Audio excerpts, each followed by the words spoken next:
Hey everybody, good morning. It is Spiritual Healthcare Day 27. Day 27. That's crazy. That's day 27. Welcome to our morning session, which I'm always just so excited to get into because we always just have so many awesome questions and topics and whatnot. So we'll wait for people to log in.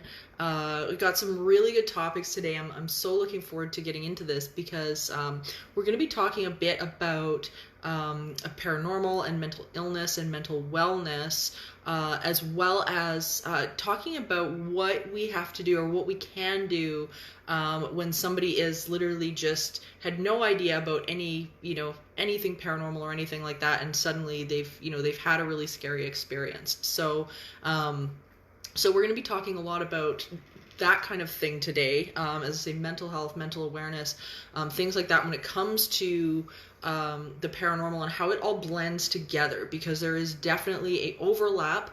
Good morning, everybody. Nice to see you guys. I hope you guys had an amazing day yesterday. The rest of your afternoon was awesome. So as I say, we're going to be talking about lots today. I've got some really neat to-dos for you guys. A really cool process that I think will move you guys forward in a really new way, which is going to be really fun. And as I say, talking about mental health and the paranormal and how that all kind of winds together. Good morning, Dawn. Good morning, Michael. Good morning, Nigel, Patricia, Mark, everybody. It's so nice to see everyone. Hi, Irene. There's just so many people logging on this morning. I'm so glad. I'm so happy to see everybody. Hey. So as I say, we've got so much to get into this morning, and I'm thrilled to be able to sit with you guys every morning and do this. It is just it brings joy to my day as well. So this is just awesome. So what have you guys been up to? So tell me in the chat box, write in your questions. I always make sure everybody knows before we get started, write in your questions, stick all that in there, because I always go back on the chat feed later and take a look at any questions that I missed and things like that, because not everything comes up on the screen for me. So make sure you're putting your questions in. I will go back to them, and we always get to them like the next day or something like that. So your questions, you guys, have been so good. You've been so good. I've just been loving answering them. You've had so many insights and put things together that make me think, and I love that. So please keep sending the questions in. This has been so awesome and just so enlightening. I think not only for you guys, but for me too. It gets me, researching things in areas that, I had little knowledge on before and stuff like that. So I love this. I love it. So today, we've had some really, really awesome questions come in, covering a couple of new topics that we haven't talked about before, which is always cool. And one of the first questions actually comes from Jack on Twitter, and I thought this was really, really, really poignant. Is how do we cope with a scary paranormal experience? Considering a Sunday-going church person, never thought there was any such thing until one day they're at home and they have a frightening experience. What happens? What do we do? Good morning, Jan. Good morning, Des.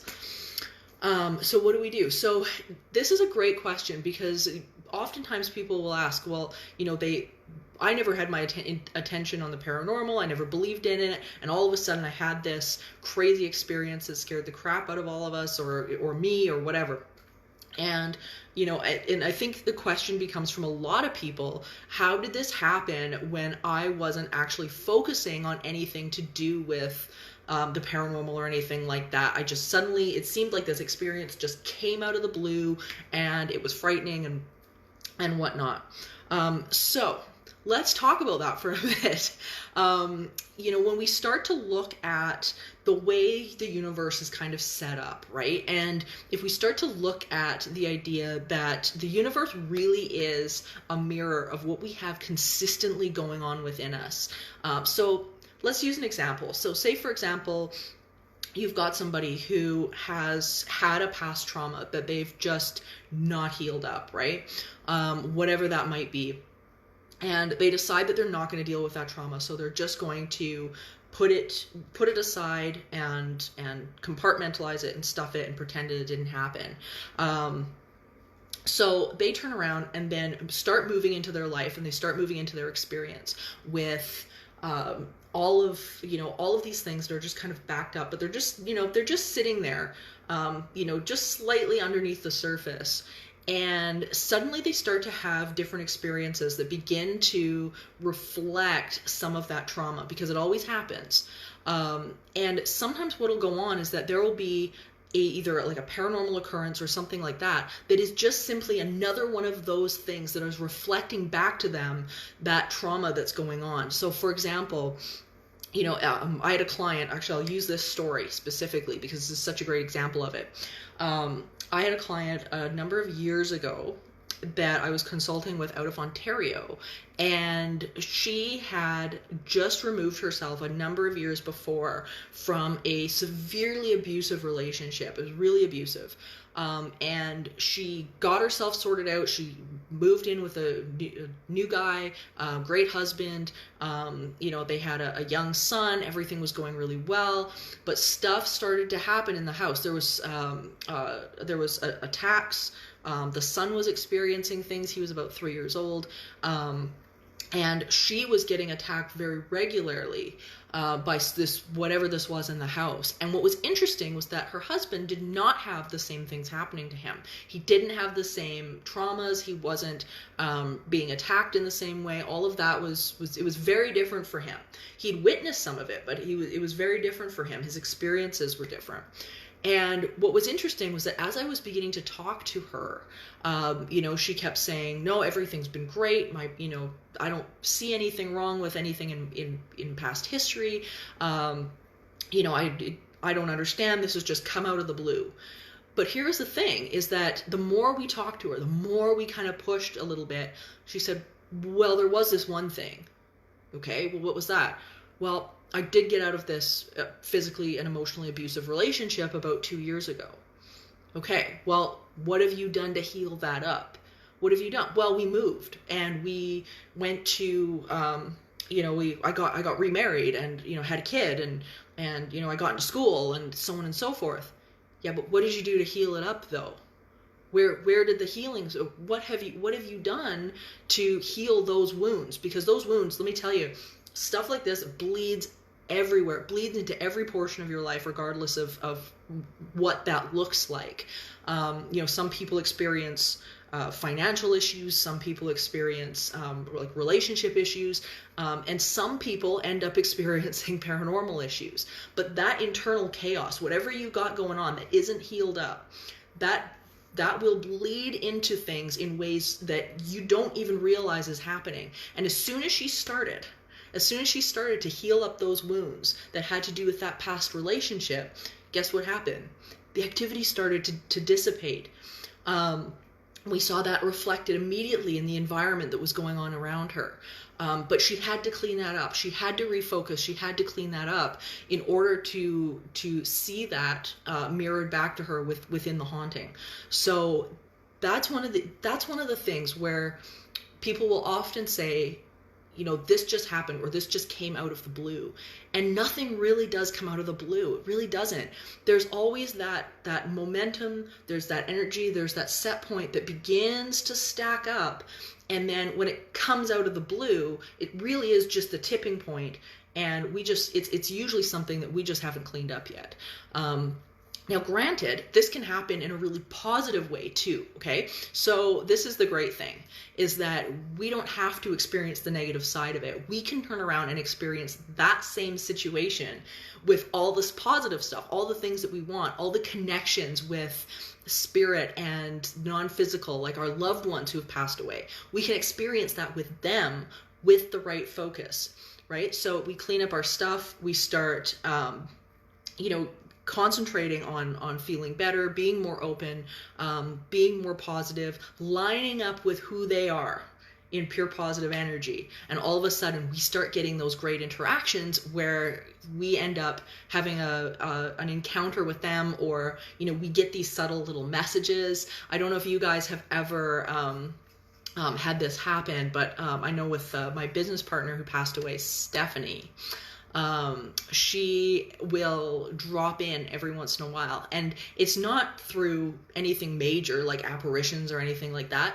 It's usually through these little signs. I had this great experience with her, actually. This was about 2 years ago. I was doing a talk at the Starlight Room in Edmonton, and I had a dinner gala, and it was a big show, big presentation, and I had just gone to film, I think it was the first season of Haunted Hospital. So I had to fly to Toronto. I had just moved not that long ago as well, so I had all my notes and stuff. They were all packed. So I ended up flying in. I had less than 24 hours to get ready for this show, and then I had to be at the Starlight Room. So the whole time I was thinking to myself, oh my God, like, I don't know where my notes are for this show. I haven't done this show in a couple of years. I wasn't sure where they were, and I thought, okay, you know what? I will get home and I will go through the box and I will unpack them and see what happens. Because I knew what box they were in roughly. So I get home, I get off the plane, I come back, and what is sitting on the top of my filing cabinet, where the notes would have been stashed somewhere, were all of my cue cards. All of my notes for that show were sitting perfectly in order on the top of the box, waiting. And I firmly believe that was Steph. I 100% believe that was, because she would have been the one sort of stepping back and prepping while I was doing the shooting. So it was really cool, and there was no way these things should have been out of the box. I mean, nothing was unpacked. So somehow they made their way up on top where I found them. So it was really cool. But as I say, nothing comes out of the blue. That kind of connection and whatnot, it's worked on. And the more we work on ourselves, the more we get closer to who we really are. And when we get closer to who we really are, then we get closer to that larger part that is connected to all that is, and to them as well. So it's it's something that is is such a beautiful relationship to build.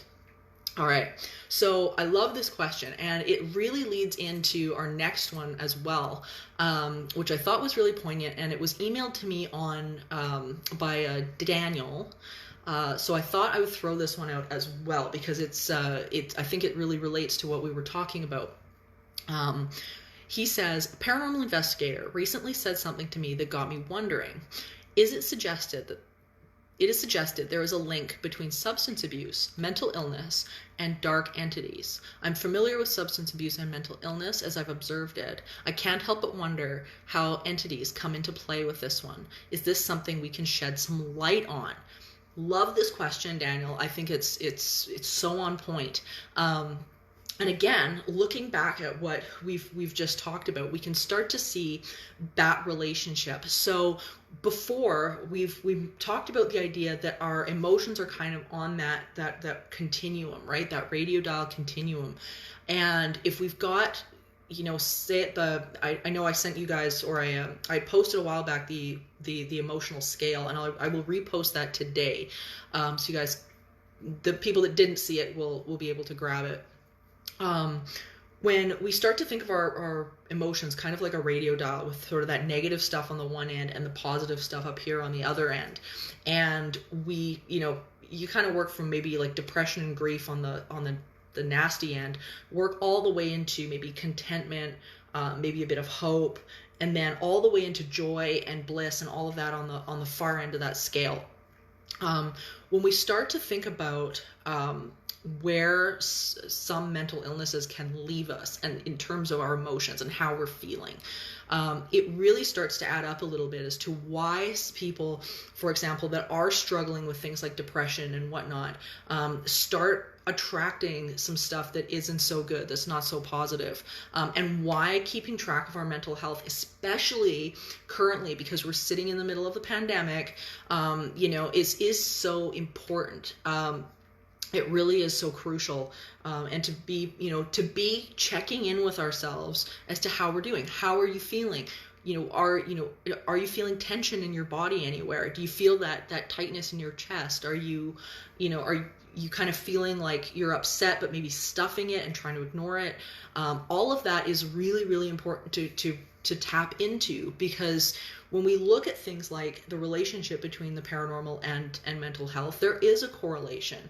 And that being said, the people who are clear, who are, really up to speed with who they are, who maybe you've got a mental illness, but you've got it in check, you're being responsible, you're taking the medications you need to, and all of that, they see the better connection with the things that they want to experience. They really do.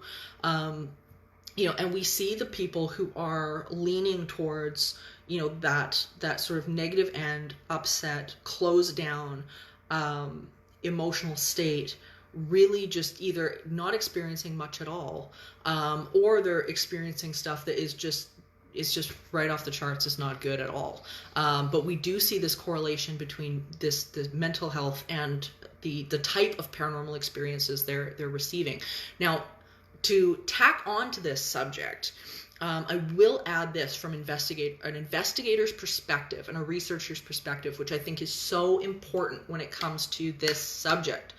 There is, of course, a mental health stigma that has been around for a really, really, really long time.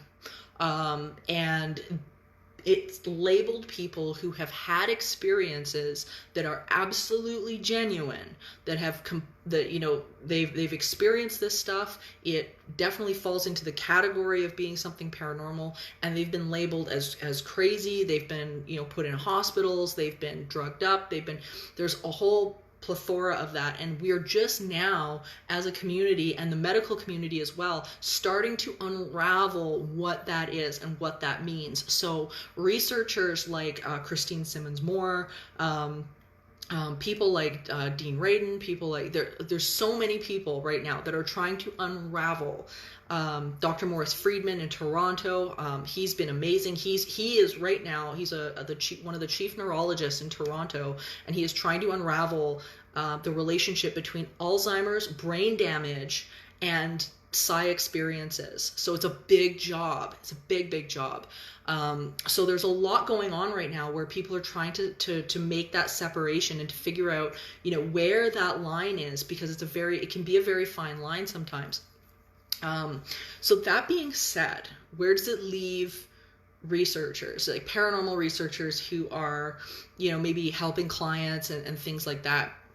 And I think really, we can't stress enough just how important it is to be able to have community resources coming in and have, or at least having them to lean on whenever investigations are happening. Because let me tell you, the amount of cases that you end up getting as a researcher that are actually paranormal in nature versus cases that are, you're dealing with somebody who, for example, is taking two medications that are having a bad interaction, or, are struggling with mental illness, and the paranormal community has turned around and told them that, their hallucination is the real deal.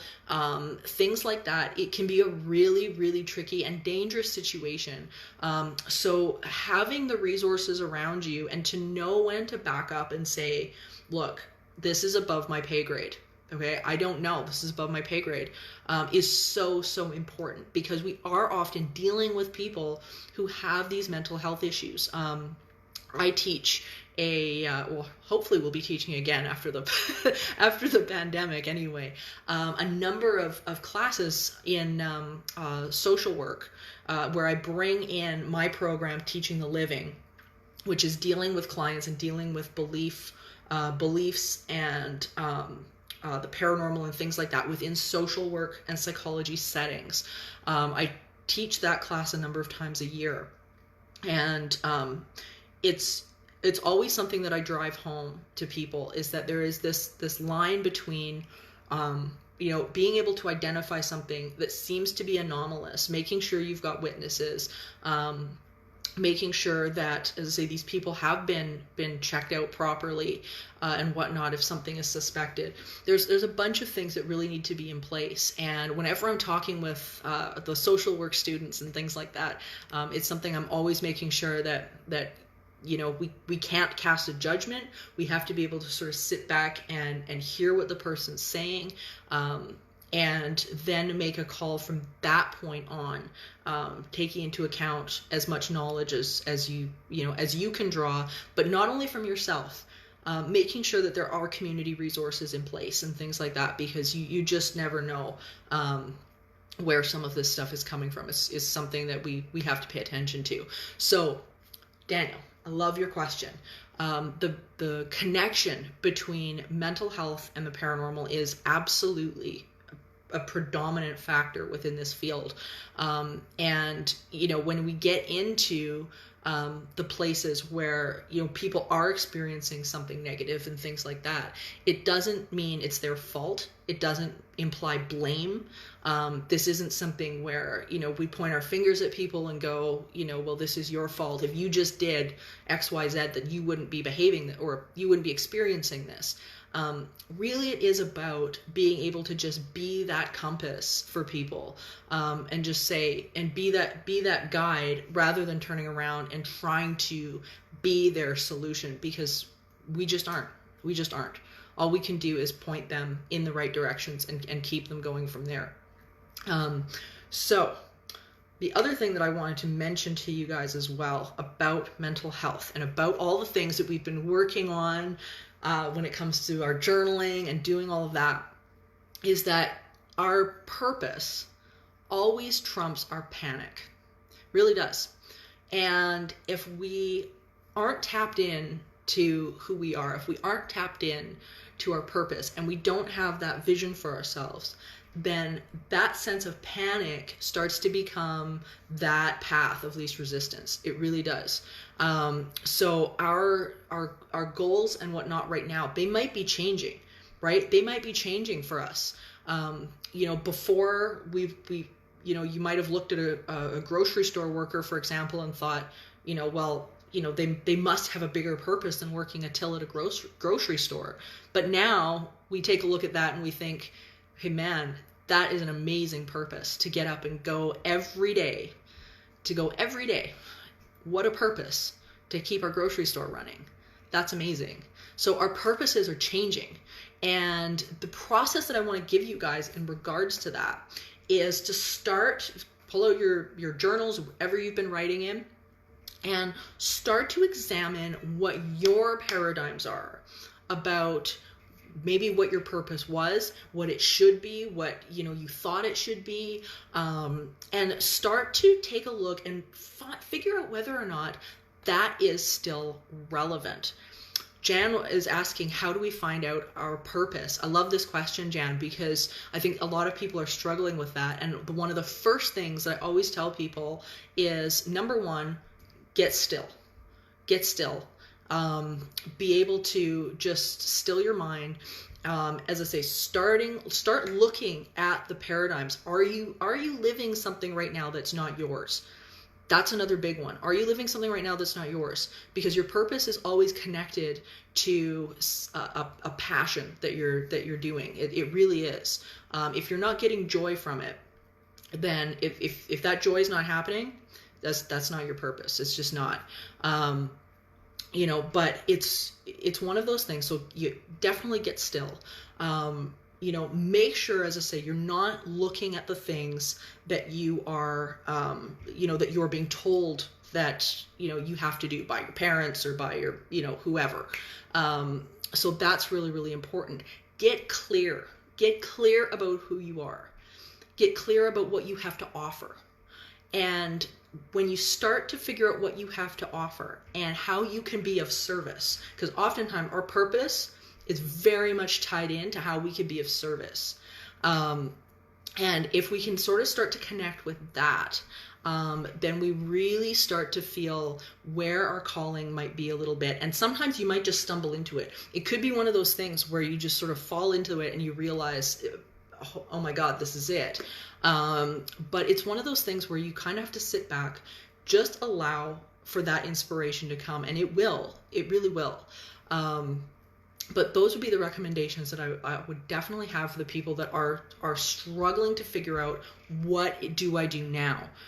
What do I do? And when we decide that we're going to identify what those original paradigms are, and that paradigm might be, this isn't the job I was supposed to be in. That paradigm shift might be something that radical. This isn't the job I'm supposed to be in. This isn't the house I'm supposed to be in. This isn't the person I'm supposed to be with. There might be a million different paradigms that, you might have to really sit down and start writing out stuff that you've kind of ignored or pushed to the side, and realize where those faults are, and where that needs to shift and change. And then once you do that, be able to identify what it is you do really want. What do you want? What do you want? What do you want to do? If you could wave a magic wand today, what would it look like? Would it look like what you're living right now, or would it be different? And it's amazing how when we start to focus on that, when we start to shift the paradigms that the story that we've got going in our head, it's amazing what will end up happening. Now, the one thing you're going to run into, you guys, the one thing is that you're going to write some of this stuff down, and you're going to go, wait a minute. Wait, I can't do that. I can't do that thing. I'm too old to do that thing. I don't have the money to do that thing. I don't have the, whatever that is for you. Whatever the story is, you're going to run into those tapes. I'm telling you now, there's going to be a list, and they're all going to seem relevant. They're all going to seem relevant.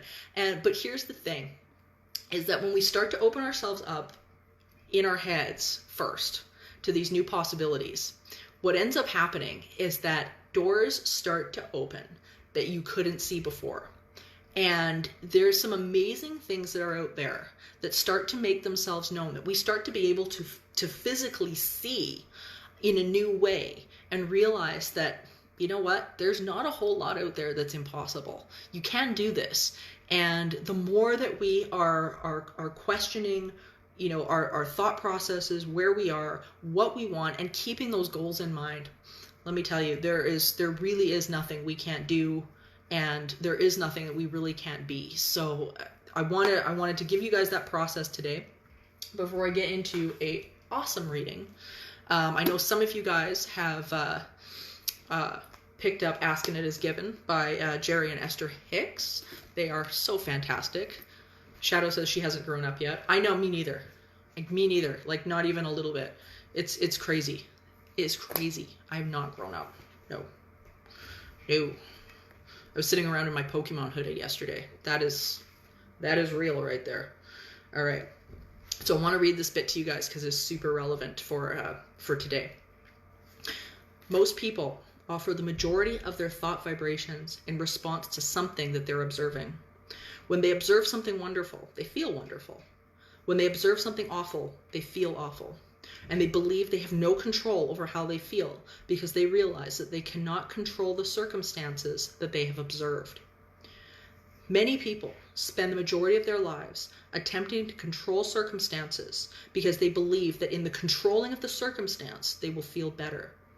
But no matter how much control they gain over the actions of others, it is never enough because there is always another uncontrollable circumstance. You have no creative power within the lives of others, for they are offering their own vibrations, which equal their own point of attraction, just as you are offering your own vibrations, which equal your point of attraction. Super relevant. And it is so true. And it's something, again, that we really have to check in with ourselves, because so many times, we start to think to ourselves that, hey, wait a minute, if we can just get our hands on, the things out there, then we can start to resolve something like a haunting, right? Or something like that. We just have to control the manifestation that's happened. And here's the thing. Is that we really have we don't have control over other people. We really don't. We like to think we do. We like to think we do. We manipulate and we do all these crazy things in our heads, and people gameplay, and they do all these things where they withhold money, or they try to control it. But it's the reality of, and the hauntings challenge people in this way so greatly, because usually when you're in a fight or you're in an argument with somebody in person, you feel like you can control their actions or control that conversation. But here's the thing with, in a haunting situation, this is where people get really messed up, is the fact that they can't they can't control it. They can't usually see it at all. There's no physical tangibility that they can manipulate. So it's a challenge for people. I find it more of a challenge for men, interestingly enough, because men tend to be a little bit more fix-it, like they want to have something to fix, or they want to have somebody to hit that's bothering them or bothering their family, and it's not there. There's nothing for them to control or grab, and so oftentimes you will see guys in relationships that are dealing with hauntings, they will check right out. They will check out. They just, I don't believe this, or they go to work and they ignore it or whatever. So it really is an exercise in being able to realize that the only one that you can control is you. You're it. That's it. You're it. You're the only one. And it is about the internal work that then gets reflected back to you on the outside. And hauntings are, as I say, they challenge people. Negative entities, as awful as they can be, man, are they an indicator of where we are. They are an indicator. Let me tell you, and they get worse until you clean up your stuff. It is really quite amazing. Arnold wants to know my thoughts on Amityville. I will grab that question, Arnold, for tomorrow, because I think that would be a great topic.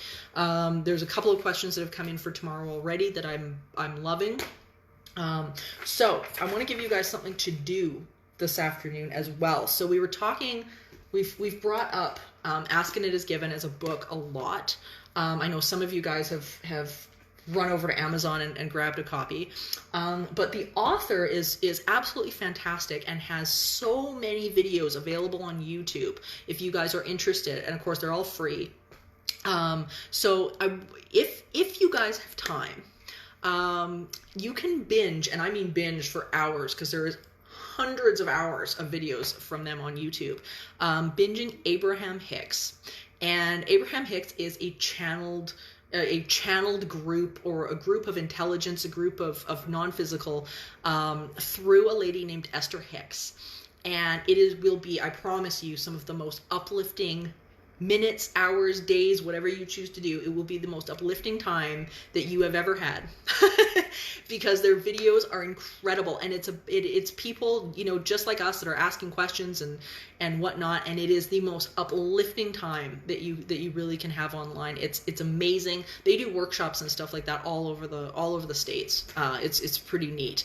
But they are absolutely amazing.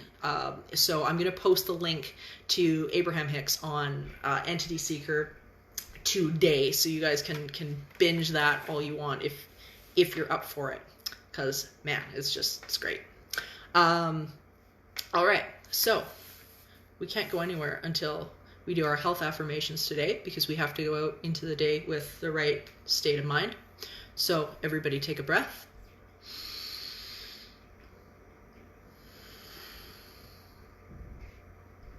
It is natural for my body to be well. Even if I don't know what to do in order to get better, my body does. I have trillions of cells with individual consciousness, and they know how to achieve individual balance. When this condition began, I didn't know what I know now. I don't need to understand the cause of this illness. I only have to gently, eventually release this illness. It doesn't matter how it got started, because it's reversing its course right now. There's no hurry about any of this. My body knows what to do, and well-being is natural to me. My inner being is intricately aware of my physical body. My cells are asking for what they need in order to thrive, and Source is answering those requests. I'm in very good hands. My only work is to relax and breathe. And I can do that easily. Everybody take a breath.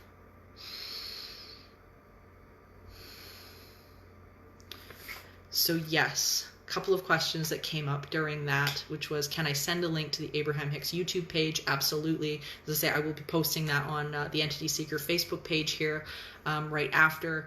And Arnold, we will get to the Amityville case tomorrow. I think it's a great idea. Let's tackle the Amityville case. That's super fun. Such an interesting story on so many levels. So many. So we've got, but yeah, there's lots of great questions coming in. Please tweet, email, Facebook me your questions, whatever format you pick, and whatnot. I am so looking forward to reading them. I love answering them. I'm always learning stuff with you guys. So join me tomorrow. Spiritual Healthcare. 10 a.m. Mountain Time every morning. We're live right here. And you guys can catch up on past classes on youtube.com/entityseeker, as well as entityseeker.ca also. So if you guys have missed a class or you want to go back on something and find something, then you can go and do that. And I will see you guys tomorrow. Thank you guys. Bye.